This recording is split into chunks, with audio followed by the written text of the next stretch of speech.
En tout cas, c'est vraiment une joie. Merci à l'équipe de Louange. Vraiment une joie d'être ici ce matin, pouvoir chanter, louer Dieu, chanter comme des oiseaux, et même mieux.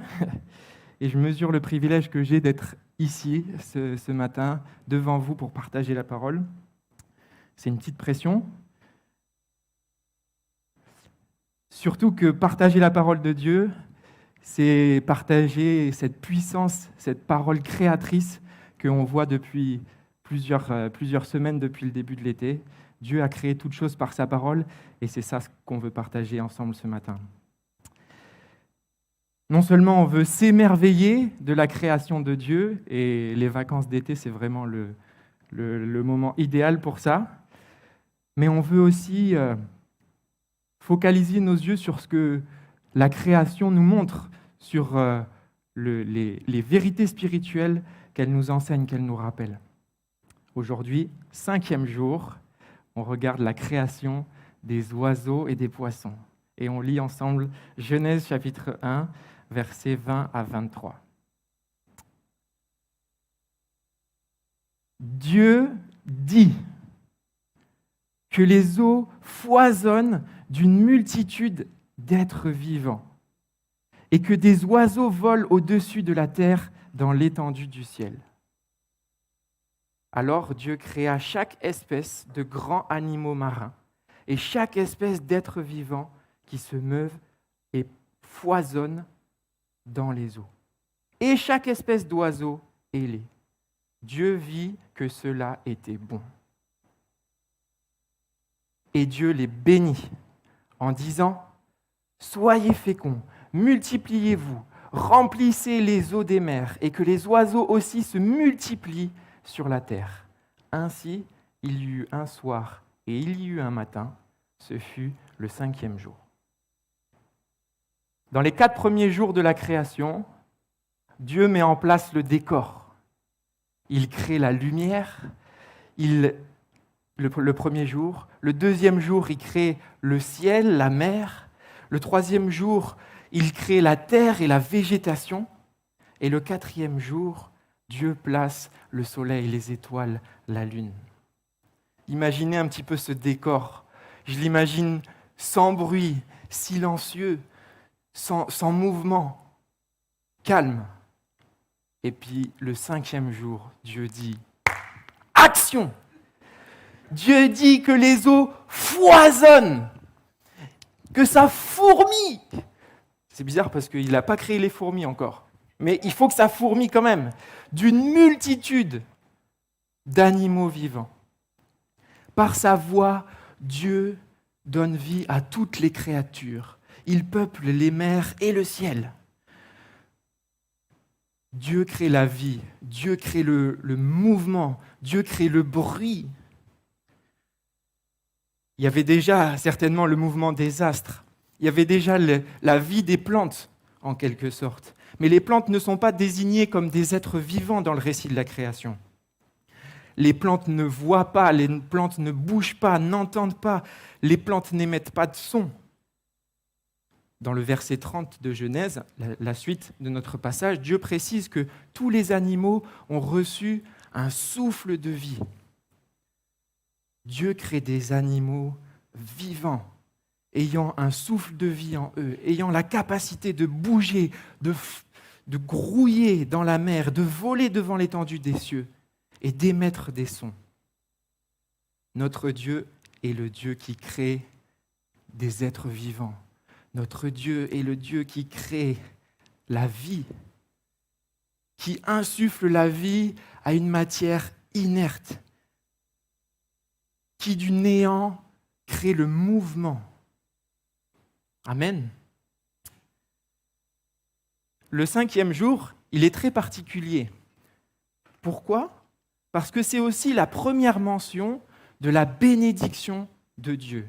Le verset 22 dit « Dieu les bénit ». Dieu crée les oiseaux et Dieu les bénit. Cette bénédiction de Dieu, elle n'a rien d'anodin, elle n'a rien de juste ordinaire. En fait, quand Dieu a créé toute la création, sa finalité, c'était justement de la bénir.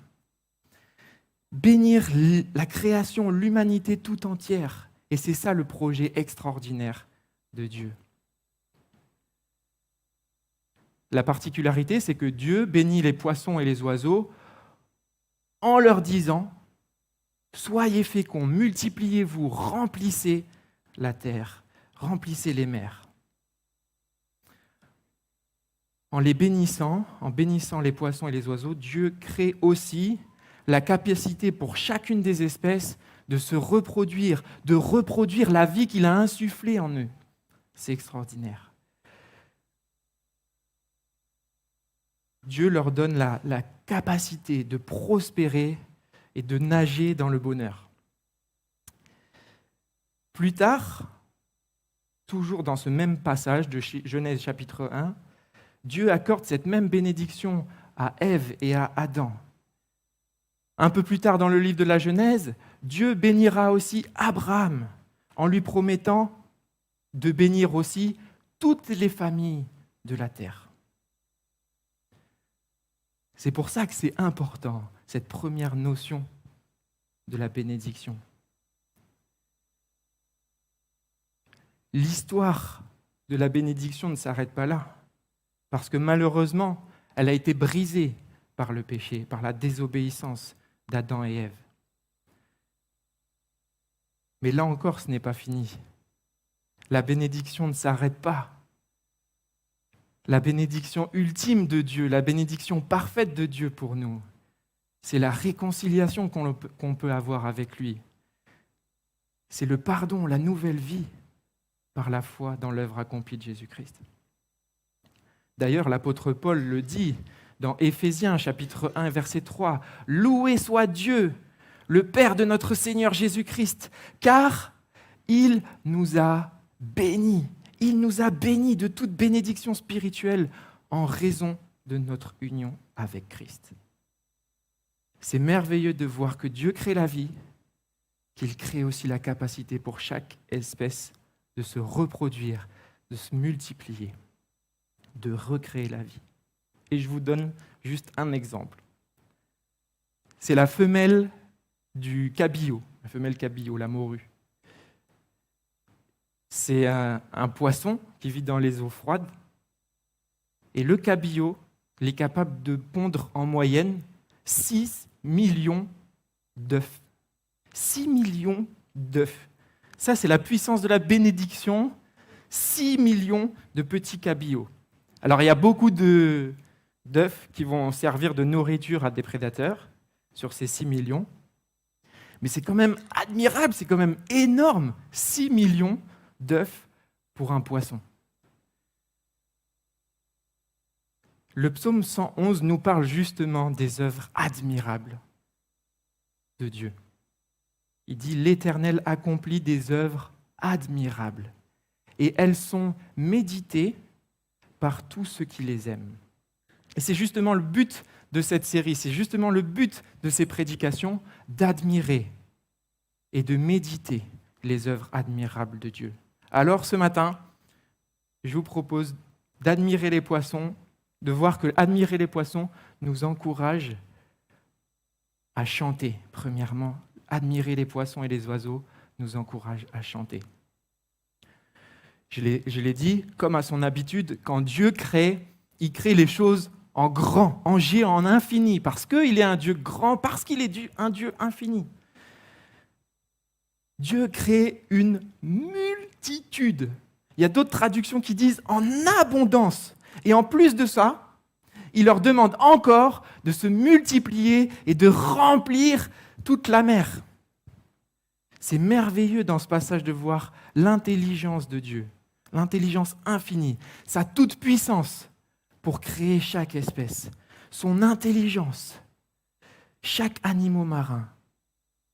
Il crée la plus grande des baleines jusqu'au plus petit zooplancton. Il crée un tout petit colibri de moins de 2 grammes et il crée une autruche de 200 kilos. Dieu crée de façon généreuse, en abondance. À l'heure actuelle, ça a été dit en introduction, on pense qu'il y a environ 10 000 espèces d'oiseaux. 10 000 espèces d'oiseaux différents. Les chercheurs, ils ont un petit peu du mal à quantifier le nombre d'individus par espèce et le nombre d'oiseaux sur la Terre. Ils donnent une fourchette entre 50 milliards et 400 milliards d'oiseaux. C'est the fourchette. On trouve des oiseaux partout, dans les déserts, dans les forêts tropicales, à la ville, à la campagne. Il y en a en Antarctique, il y en a en Arctique. Et ça, c'est juste pour parler que des oiseaux. Parmi les poissons, on compte 30 000 espèces différentes et beaucoup de nouvelles espèces sont découvertes chaque année, encore maintenant. C'est juste incroyable, inimaginable de penser que, encore aujourd'hui, on n'ait pas découvert tous les poissons ou tous les oiseaux de la planète, toutes les espèces. Et il y a peut-être même des espèces qui ont disparu sans même que l'homme ait pu les observer. Quand on parle d'abondance, de multitude d'animaux marins, je vous donne un exemple. C'est le krill. J'ai découvert ça, c'est énorme. Enfin, c'est pas énorme parce que c'est une crevette de 6-10 cm. On pense que le krill, c'est l'espèce la plus représentée sur toute la planète. Il y aurait 500 000 milliards de krill. Les bancs de krill, ils peuvent s'étendre sur près de 450 km². Ça peut peser au total 2 millions de tonnes, un banc de krill. Quand Dieu dit que les eaux fourmillent, grouillent, foisonnent d'une multitude d'animaux, c'est littéral. Et ça, c'est que pour une espèce de krill. Il y a beaucoup de krill parce que les baleines, elles en mangent quelques tonnes par an. Mais malgré ça, le krill est loin d'être une espèce en voie de disparition. L'homme, malgré toute sa science, malgré toute sa technologie, ne peut même pas réussir à compter tout ce que Dieu a fait. Et il est le seul capable d'affirmer, dans le psaume 50, verset 11, « Je connais les oiseaux des cieux et je connais tous les animaux des champs. Ils sont à portée de ma main. » Plus que cela, il connaît toutes les espèces, mais il connaît chaque petit individu. Matthieu 10, verset 29, nous dit qu'il connaît chaque petit moineau, chaque petit passereau. Il dit « Ne vend-on pas une paire de moineaux pour un sou ? Et pourtant, pas un seul d'entre eux ne tombe à terre sans le consentement de votre Père. Quant à vous, même les cheveux de votre tête sont tous comptés. N'ayez donc aucune crainte, car vous avez plus de valeur que toute une volée de moineaux. » Ici, Jésus, il ne parle pas de krill, mais il parle de moineaux, qui sont tout aussi communs, tout aussi nombreux, mais aussi tout aussi insignifiants quelque part. Mais malgré que les moineaux ou les krills n'aient pas une grande valeur, Dieu les connaît et il en prend soin. Il prend soin de chacun d'entre eux. A fortiori, il en sera de même pour nous. Au sein des plus terribles épreuves, les disciples de Jésus pourront toujours faire confiance à Dieu pour prendre soin d'eux. Pas un seul des petits oiseaux ne tombe sans la volonté de Dieu. Pas un seul de nos cheveux ne tombe sans que ce soit dans la volonté de Dieu. Pas un seul petit krill ne se fait gober par une baleine sans que Dieu ne le permette. Et nous avons bien plus de valeur que tout un banc de krill.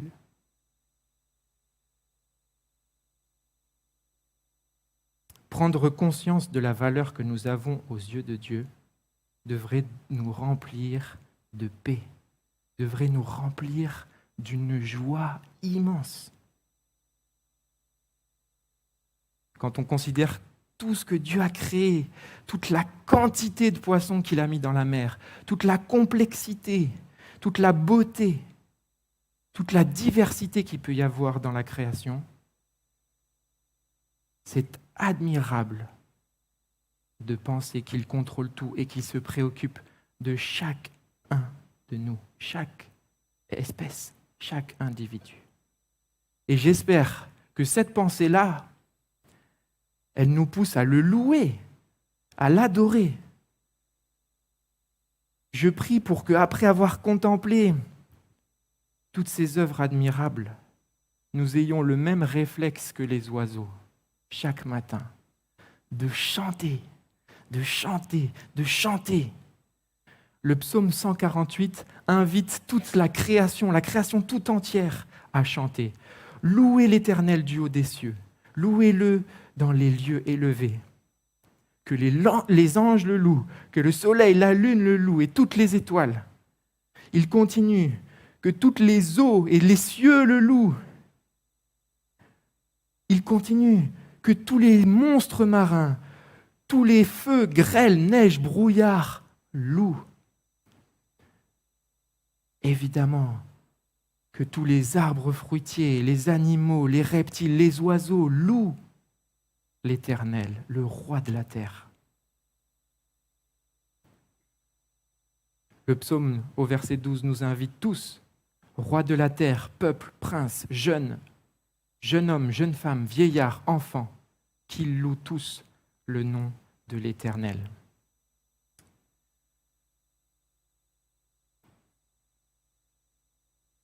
Hormis ce matin, quand est-ce que c'est la dernière fois où, après avoir été émerveillé par la création de Dieu, tu as loué, tu as chanté Dieu?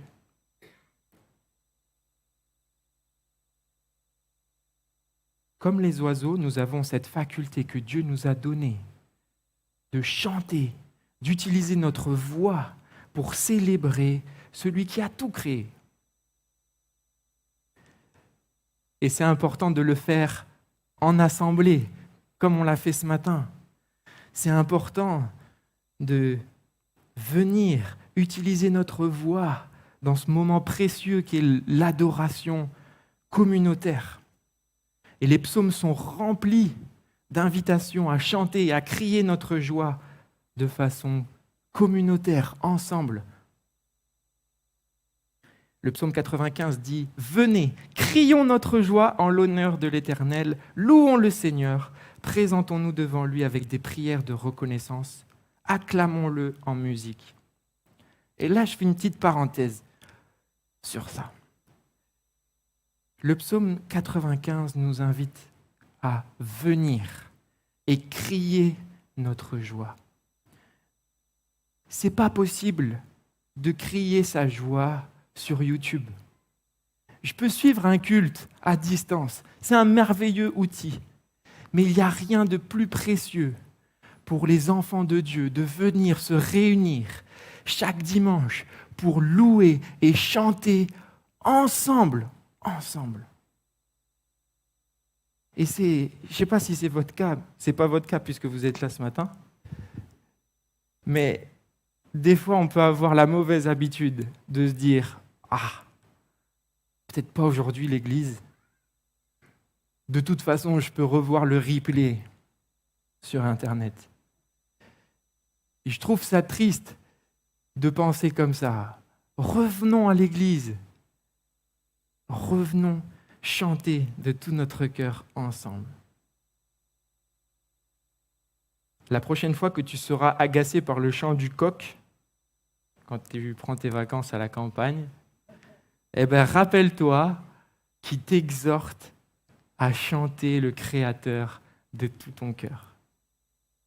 Admirer les poissons et les oiseaux doit aussi nous encourager à croître, à grandir. Si vous me connaissez un petit peu, vous savez très bien que je ne suis pas un bon scientifique, mais je pense que comme tout le monde, j'aime admirer la beauté, par exemple, d'un paon qui fait sa roue, la beauté du plumage d'un paon, ou je suis émerveillé devant la vitesse d'un faucon en piqué. Mais à part ça, je confesse que observer les oiseaux, ce n'est pas mon passe-temps favori.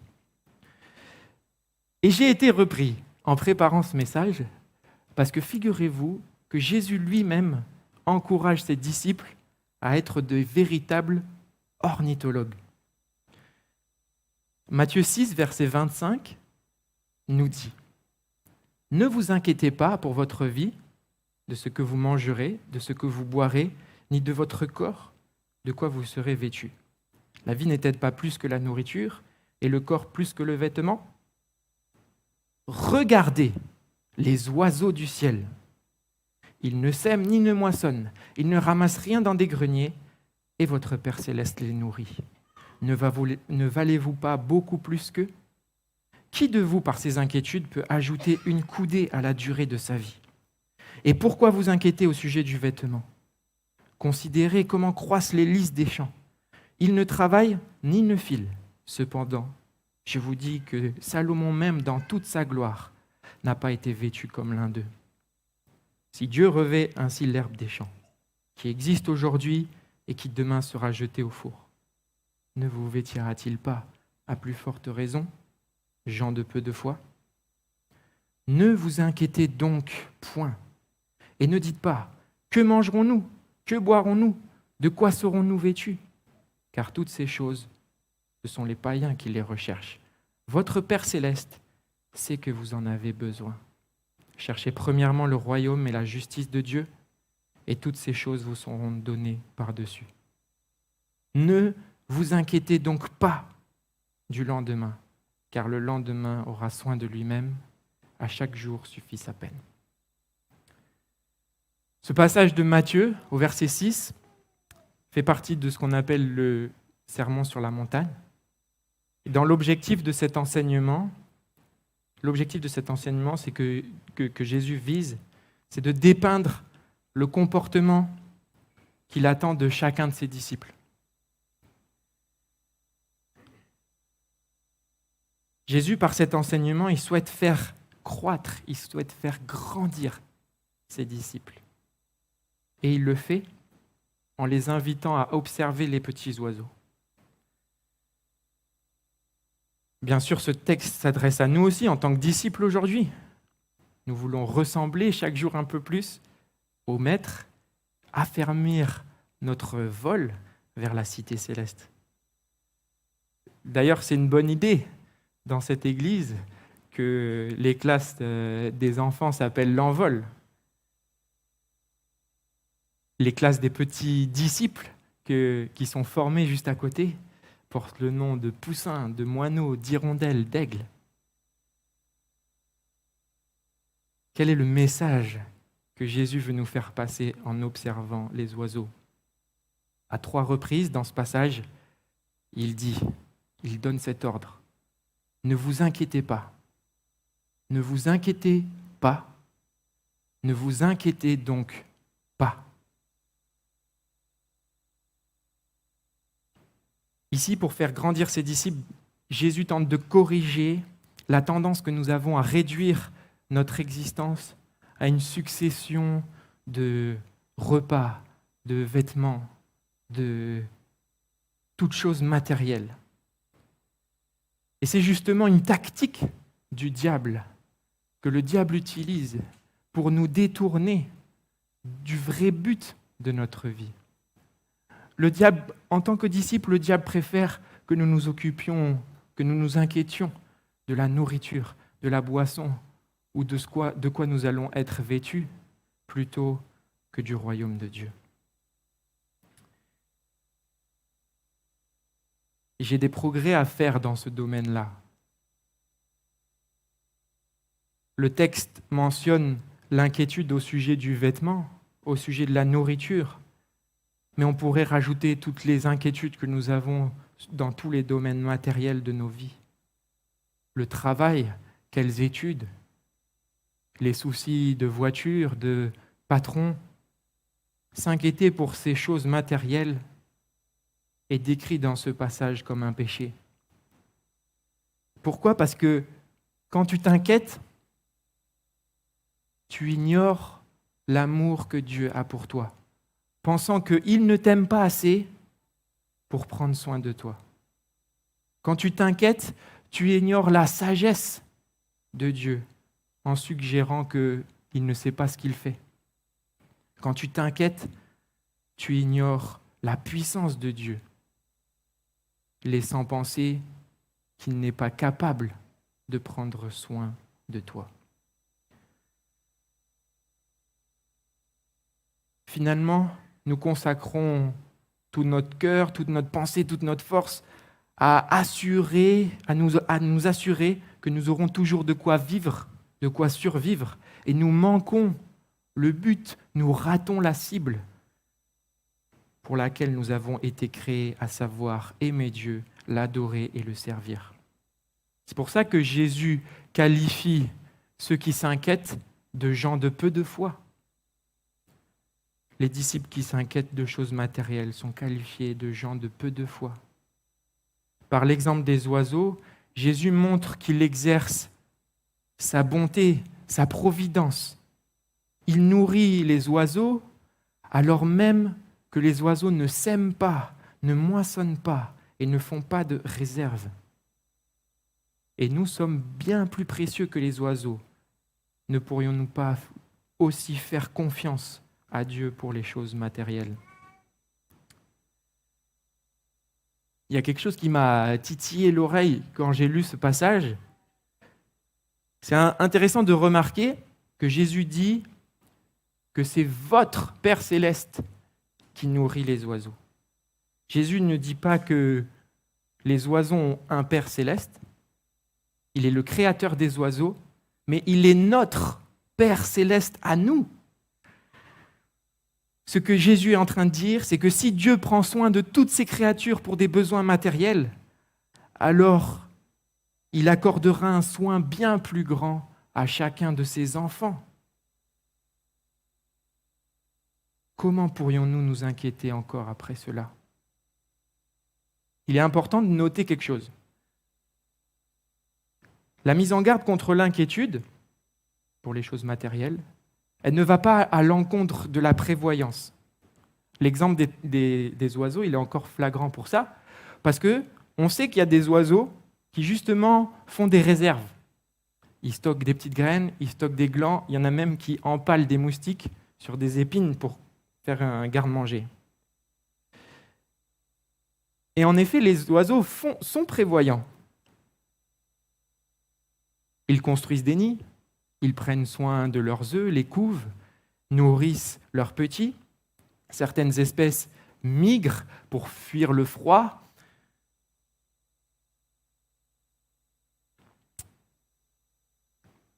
L'exemple des oiseaux est précieux parce qu'ils sont prévoyants, mais en aucun cas c'est un espace ouvert à l'inquiétude, car le Créateur les nourrit. Jésus interdit l'inquiétude, mais non la prudence.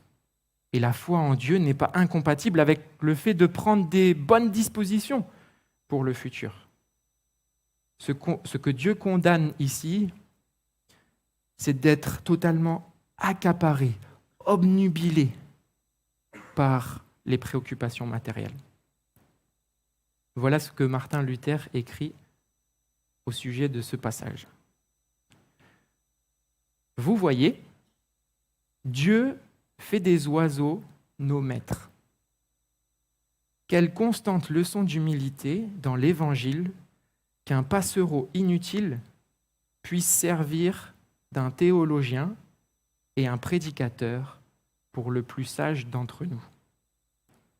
C'est pourquoi, quand vous entendez un rossignol, vous écoutez un excellent prédicateur. C'est comme s'il disait « Je préfère me trouver dans la cuisine du Seigneur. C'est lui qui a créé le ciel et la terre, et il en est le cuisinier et l'hôte. Chaque jour, il nourrit de sa main d'innombrables oiseaux. » Alors la leçon que les oiseaux nous enseignent, c'est d'accepter avec humilité et pleine confiance la souveraineté du Seigneur et de ne pas nous inquiéter des choses matérielles, mais à rechercher premièrement le royaume et la justice de Dieu. Je voudrais terminer en guise de conclusion par ce passage d'Ésaïe, on en a chanté les paroles, qui parle du vol de l'aigle.